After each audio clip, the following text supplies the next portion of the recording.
Hello students, welcome to my channel. So students, अगर आप किसी भी कॉम्पिटिटिव एग्जाम की तैयारी कर रहे हैं और हिस्ट्री आप पढ़ते हैं तो ये आपके लिए बहुत इम्पोर्टेंट वीडियो है, क्योंकि मैं लगातार एकदम प्राचीन इतिहास से एकदम स्टार्ट से लेकर हर एक टॉपिक को एकदम क्रम में एक सीक्वेंस में वीडियोज को अपलोड कर रही हूँ, ताकि आप लोग इजीली उसको पढ़कर अपने एग्जाम की तैयारी कर सकें। क्योंकि कंपटीशन एग्जाम के लेवल से ये हिस्ट्री के सभी टॉपिक बहुत ज़्यादा इम्पोर्टेंट हैं, तो हर एक वीडियो आपके लिए इम्पोर्टेंट होने वाला है। मैं 3 वीडियोस ऑलरेडी अपलोड कर चुकी हूँ और आज का वीडियो चौथा वीडियो है आपके हिस्ट्री का, और हमने एक एक वीडियो में पूरा एक एक टॉपिक को कवर कर रखा है।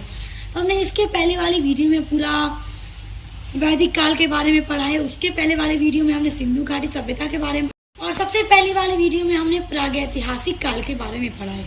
तो देखिए, आज की वीडियो का जो टॉपिक है वो है जैन धर्म एवं बौद्ध धर्म। तो देखिए, वीडियो ज़्यादा लंबा ना हो इसलिए आज की वीडियो में हम सिर्फ जैन धर्म के बारे में ही डिस्कस करेंगे। सब कुछ जैन धर्म के बारे में हम आज की वीडियो में कवर करने वाले हैं, क्योंकि जब ज़्यादा वीडियो लंबा हो जाता है तो आप लोगों का मन भी उजड़ जाता है पढ़ने से। इसलिए हम एक एक टॉपिक को एक एक वीडियो में कवर करेंगे, ताकि आप इजिली हर टॉपिक को पढ़ सकें और समझ सकें। तो हम बौद्ध धर्म के ऊपर इसके बाद वाला जो नेक्स्ट वीडियो आएगा उसमें हम बौद्ध धर्म के बारे में सब कुछ पढ़ेंगे। तो चलिए जैन धर्म के बारे में स्टार्ट करते हैं।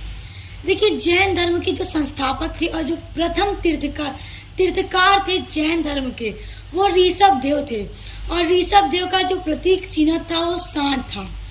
तो याद रखिएगा कि जैन धर्म के पहले संस्थापक तो ऋषभ देव, उनका प्रतीक चिन्ह क्या था तो सांड था, और ये पहले तीर्थकार भी थे जैन धर्म के। और जो 23वें तीर्थकार थे वो थे पार्श्वनाथ। तो देखिए, प्रथम 23वें 24वें इन्हीं तीर्थकारों का एग्जाम में पूछा जाता है, क्योंकि यही मतलब कि प्रसिद्ध तीर्थकार हैं। तो जो 23वें तीर्थकार हैं जैन धर्म के वो पार्श्वनाथ हैं, और पार्श्वनाथ का जो प्रतीक चिन्ह है वो सर्प का फन है। और देखिए, जो पूछ देता है एग्जाम में कि जैन धर्म का वास्तविक संस्थापक कौन है, तो महावीर स्वामी जैन धर्म के वास्तविक संस्थापक हैं, और ये जैन धर्म के 24वें तीर्थकार हैं। और महावीर स्वामी का जो प्रतीक चिन्ह है वो शेर है। तो देखिए सुनेश, अगर एग्जाम में आपसे पूछ दे कि जैन धर्म का प्रथम तीर्थकार कौन है तो ऋषभ देव, अगर पूछ दे 24वां कौन है तो महावीर स्वामी, और अगर पूछ दे जैन धर्म का संस्थापक कौन है तो आप ऋषभ देव लिखिएगा, और अगर पूछ दे कि जैन धर्म का वास्तविक संस्थापक कौन है तब आप महावीर स्वामी को लिखिएगा। और हम देखेंगे महावीर स्वामी, क्योंकि महावीर स्वामी ही प्रसिद्ध हैं और इन्हीं के बारे में पढ़ना है, क्योंकि आपके एग्जाम में इन्हीं से रिलेटेड ज्यादा क्वेश्चंस आएंगे। तो देखिए, महावीर स्वामी का जो जन्म है वो 540 ईसा पूर्व में बिहार प्रांत के वैशाली नगर के निकट कुंड ग्राम में हुआ था। देखिए, कुछ विद्वानों का कहना है कि महावीर स्वामी का जन्म 540 ईसा पूर्व में हुआ था, और कुछ विद्वानों का कहना है कि महावीर स्वामी का जन्म 599 ईसा पूर्व में हुआ था। तो इसलिए अगर आपका ऑब्जेक्टिव टाइप पेपर होगा तो ऑप्शन में अगर आपके 540 दे, सिर्फ अगर 599 न दे, 540 ईसा पूर्व, 545, 530 या 520 दे तो आप 540 को लगाइएगा। और ऑप्शन में अगर 540 ना हो, 599 हो, तो आप ऑप्शन में इनके जन्म पर 599 ईसा पूर्व ही टिक कीजिएगा।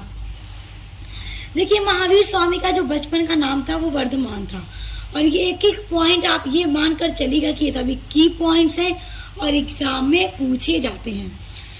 तो इनके बचपन का नाम वर्धमान था, और महावीर स्वामी के पिता का नाम सिद्धार्थ था, और महावीर स्वामी की माता का नाम त्रिशला बाई था, और महावीर स्वामी की पत्नी का नाम यशोदा था, और महावीर स्वामी के भाई का नाम नंदीवर्धन था, और इनकी जो पुत्री थी, जो महावीर स्वामी की बेटी थी, उनका नाम प्रियदर्शनी था। तो एग्जाम में ये सब पूछ सकता है कि इनकी बेटी का क्या नाम था, भाई का क्या नाम था, कुछ भी पूछ सकता है। और देखिए, इनकी बेटी प्रियदर्शनी थी, तो महावीर स्वामी के जो दामाद थे उनके दामाद का नाम था जमाली। और देखिए, जो इनके दामाद थे वो उनके पहले शिष्य थे, प्रथम भिक्षु यानी कि फर्स्ट फॉलोअर। महावीर स्वामी के प्रथम जो शिष्य थे वो उनके अपने ही दामाद जमाली थे।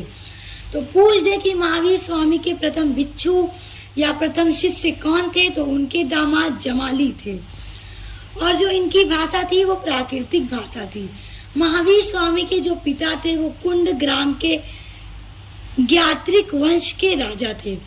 तो अगर पूछ दे कि उनके पिता कहाँ के राजा थे, तो कुंड ग्राम के ज्ञात्रिक वंश के राजा थे। कौन?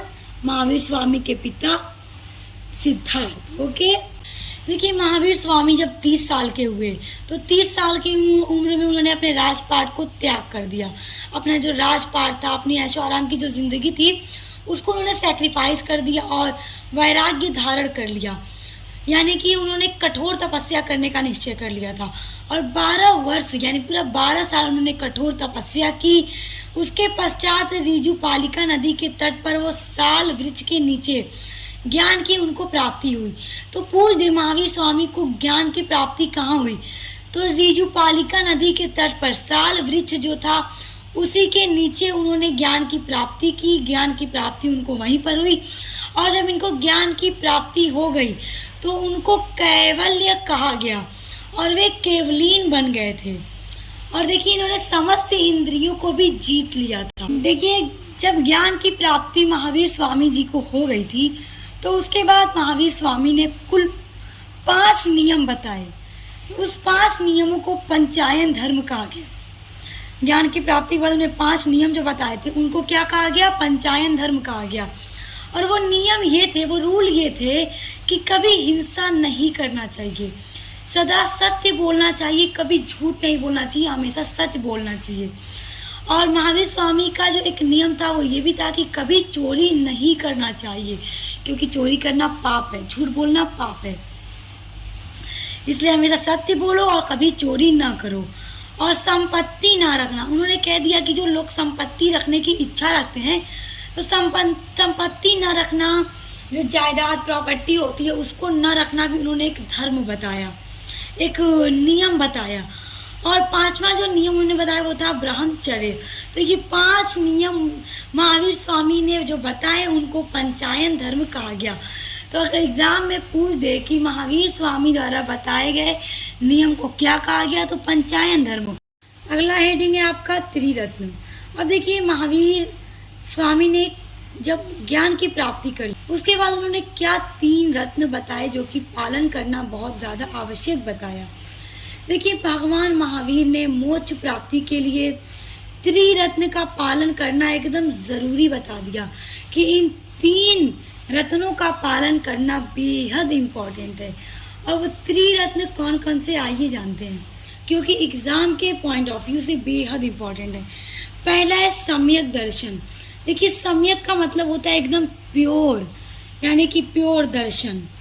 तो उन्होंने बताया कि मनुष्य को चाहिए कि वह तीर्थकरों में विश्वास रखे, सच्चे देव दर्शनों से ही सच्चा ज्ञान मिलता है।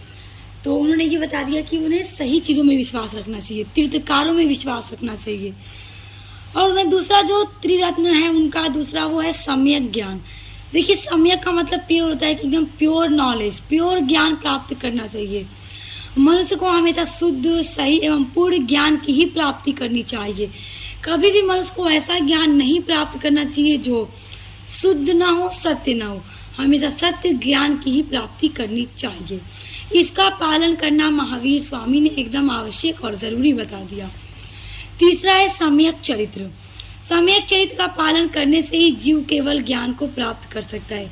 यानी कि प्रत्येक मानव का जो चरित्र होता है, जो कैरेक्टर होता है, वो अच्छा होना चाहिए। जब उसका वो पालन करेगा तभी वो करने से ही वो जीव केवल ज्ञान को प्राप्त कर सकता है। देखिए अगला हेडिंग है जैन धर्म से जुड़े कुछ महत्वपूर्ण तथ्य। ये बहुत इंपॉर्टेंट है। देखिए पहला जो तथ्य है वो है कि जैन धर्म में ईश्वर की मान्यता नहीं है, बल्कि आत्मा की मान्यता है। कि एक सच मतलब आत्मा में अगर यकीन रखेगा इंसान तो वही मतलब सच्चा धर्म है। फिर देखिए इसीलिए महावीर स्वामी ने मूर्ति पूजा और कर्म दंड का विरोध किया कि मूर्ति पूजा नहीं करना चाहिए, कर्म दंड का भी उन्होंने महावीर स्वामी ने विरोध कर दिया। ये भी एक बहुत ही महत्वपूर्ण तत्व है जैन धर्म से जुड़ा हुआ। देखिए, महावीर स्वामी ने पुनर्जन्म को माना है और पुनर्जन्म का सबसे बड़ा कारण आत्मा को बताया है कि इंसान का क्या पुनर्जन्म होता है। और इसका सबसे बड़ा कारण उन्होंने ये बताया है कि आत्मा, इसी कारण क्या मनुष्य का पुनर्जन्म होता है। देखिए, अगला हेडिंग है जैन धर्म के संप्रदाय, कि जैन धर्म में कितने संप्रदाय हैं, क्योंकि एग्जाम में पूछ देता है कि जैन धर्म के संप्रदाय के बारे में वर्णन कीजिए। देखिए, जब महावीर स्वामी मोक्ष को प्राप्त हो गए, जब महावीर स्वामी की मृत्यु हो गई, तो उनके मृत्यु के लगभग 200 वर्षों के बाद जो जैन धर्म था वो 2 संप्रदायों में बट गया था। पहला जो संप्रदाय था वो दिगंबर संप्रदाय और दूसरा संप्रदाय श्वेतांबर संप्रदाय। तो देखिए, दिगंबर संप्रदाय के लोग क्या करते थे कि जो लोग नंगे होकर, दिगंबर संप्रदाय के लोग नंगे होकर ज्ञान की प्राप्ति करते थे, कठोर तपस्या करते थे, ध्यान लगाते थे, तो वो लोग दिगंबर संप्रदाय के लोग कहलाए। तो याद रखिएगा कि दिगंबर संप्रदाय के लोग वो थे जो नंगे होकर कठोर तपस्या करते थे, और श्वेतांबर संप्रदाय के लोग वे थे जो लोग सफेद कलर का कपड़ा पहन करके ध्यान लगाते थे, तपस्या करते थे, कठोर तपस्या करते थे, ज्ञान की प्राप्ति करते थे। वो लोग श्वेतांबर संप्रदाय के लोग थे। तो दिगंबर संप्रदाय के लोग नंगे होकर कठोर तपस्या करते थे और श्वेतांबर संप्रदाय के लोग सफेद रंग का कपड़ा पहनकर कठोर तपस्या करते थे। और ये संप्रदाय कब बना था? जब महावीर स्वामी की मृत्यु हो गई थी। उनके मृत्यु के 200 सालों के बाद जैन धर्म 2 संप्रदायों में बढ़ चुका था। ओके, अब हम देखेंगे जैन साहित्य। अगला हेडिंग है जैन साहित्य। तो देखिए, जैन साहित्य किसी एक काल की रचना नहीं है, क्योंकि अगर हम देखें तो जैन धर्म के जो पहले तीर्थकार थे और उसके संस्थापक थे वो ऋषभदेव थे। तो तभी से जैन जो साहित्य था, जो ग्रंथ था, उसकी रचना शुरू हो गई थी। और तब से उसके बाद कितने तीर्थकार आए, महावीर स्वामी 24वें तीर्थकार थे और वास्तविक संस्थापक थे। तो इसलिए एक काल में जैन साहित्य की रचना नहीं हुई है, कई कालों में मिलकर उसकी रचना हुई है। इसीलिए इसका संकलन भिन्न भिन्न कालों में हुआ है। देखिए, जैन साहित्य को आगम कहा जाता है। देखिए, जैन धर्म में जो साहित्य लिखा गया उसको आगम कहा जाता है, जैन साहित्य को आगम कहा जाता है। और आगम का मेन जो अर्थ होता है वो सिद्धांत होता है। देखिए, जिस तरह वैदिक काल में जो वेद लिखे गए उसमें चार वेद हैं, ऋग्वेद, सामवेद, यजुर्वेद, अर्थवेद। तो उसी तरह आगम में 12 अंग हैं, 12 उपअंग हैं, 10 प्रकीर्ण हैं, 6 सूत्र हैं। किसमें? जैन साहित्य जिसको आगम कहा गया उसी में, और 4 मंगल सूत्र हैं। देखिए, ये सभी महत्वपूर्ण पॉइंट हैं, इन सभी को आप याद रखिएगा। एग्जाम में पूछ सकता है कि आगम के कितने अंग हैं, तो 12। कितने उपांग हैं? 12। कितने प्रकीर्ण हैं? 10। और 6 सूत्र 6 हैं और मंगल सूत्र 4 हैं। देखिए, 72 वर्ष की आयु में 468 ईसा पूर्व में बिहार राज्य के पावापुरी में निर्वाण यानी मोक्ष प्राप्त हुए। कौन?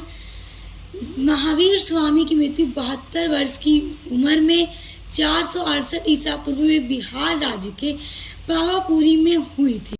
स्टूडेंट, आज की वीडियो में हमने जैन धर्म के बारे में सब कुछ पढ़ लिया और उम्मीद करती हूँ आप बहुत अच्छे से समझ भी गए होंगे। तो नेक्स्ट वीडियो में हम बौद्ध धर्म के बारे में सब कुछ पढ़ेंगे। तो पढ़ने के लिए चैनल को सब्सक्राइब करके बेल आइकन को प्रेस कर लीजिए। तो अब मिलते हैं नेक्स्ट वीडियो के साथ।